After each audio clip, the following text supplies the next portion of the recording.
Order! Order! You are an incorrigible delinquent at times. Behave yourself, man!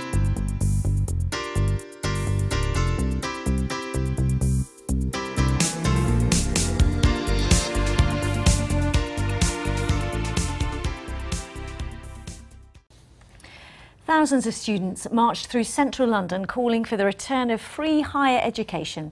On the whole, it was a peaceful demonstration, though there were scuffles outside a government building, as Tom Simons reports. It's 5 years since the massive demonstrations in central London against university tuition fees. The numbers were far smaller today, estimated at 3,000 to 4,000. But there is still bitter opposition among those who marched to the cost of higher education. I know people who can't even go to university next year because the grant's getting cut and their families can't afford to give them more money. We don't want to spend £9 on getting an education that shouldn't be a big deal. Education is... contact how we get compared to the amount of money we pay. It's just a complete rip-off. Many are finding their fees are rising to up to £9,000 a year, and there was a belief here that education is becoming commercialised.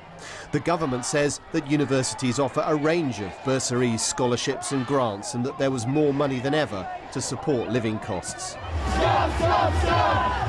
One block of marchers set themselves apart, dressing in black overalls, wearing masks. When the protest stopped outside the government department responsible for student funding, there was a brief confrontation. The protest was supposed to end here at the Department for Business, Innovation and Skills, but as the crowd approached, the protesters started pushing forward and the police tried to stop them getting nearer the building. Smoke bombs and fireworks were let off. At least 13 people were arrested for breach of the peace. But this was a largely peaceful protest, and the organisers are planning more marches in the weeks to come. Tom Simons, BBC London News. Well, the Met has said it has serious concerns about the threat of violence at an anti-establishment march taking place tomorrow. Senior officers say they'll be using extra powers to control the demonstration by supporters of the group called Anonymous, who are encouraged to wear Guy Fawkes masks. Our Home Affairs correspondent Nick Beake is outside Scotland Yard for us this evening. So what exactly are they worried about, Nick?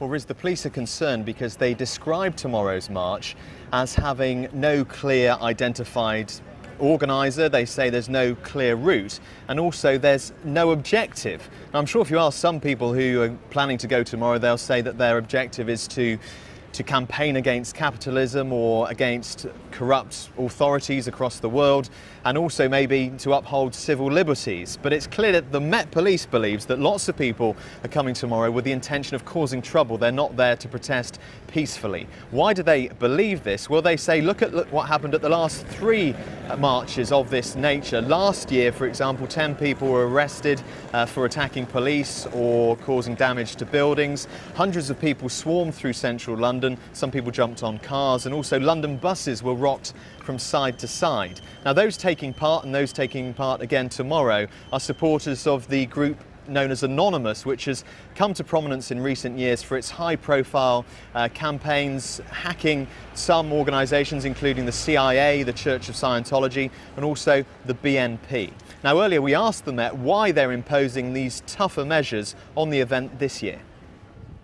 In the absence of the organiser, there isn't anyone for us to work with to negotiate a route or a time period. In previous years, we've seen large-scale, widespread disorder taking place, and in order to restrict that, we have placed these conditions on that. And Nick, what are these powers that police have asked for? Well, they mean that the marchers will only be able to take a very specific route from Trafalgar Square down to Parliament, and they'll only be allowed to stop at 3 specific points. Also, there are time restrictions. They can't set off before 6 o'clock tomorrow evening, and the whole thing's supposed to be wound up by 9 o'clock in the evening, and people will not be allowed to veer off in different directions. The police say they'll do all they can to ensure people getting home can do that safely if they're commuters, or maybe if tourists are out in the West End, they'll be safe too. The police say they've got an appropriate policing plan in place and they will keep people safe. Riz. Nick, from Scotland Yard, many thanks. I've been